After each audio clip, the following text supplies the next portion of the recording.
కూటి కోసం కూలి కోసం పట్టణంలో బ్రతుకుదామని, కూటి కోసం కూలి కోసం పట్టణంలో బ్రతుకుదామని తల్లి మాటలు చెవిని పెట్టక బయలుదేరిన బాటసారికి ఎంత కష్టం, ఎంత కష్టం.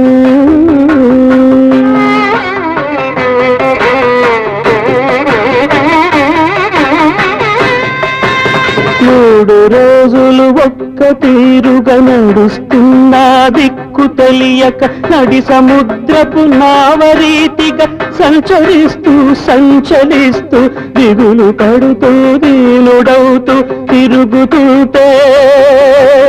చండ చండం తీవ్ర తీవ్రం జ్వరం కాస్తే భయం వేస్తే ప్రలాపిస్తే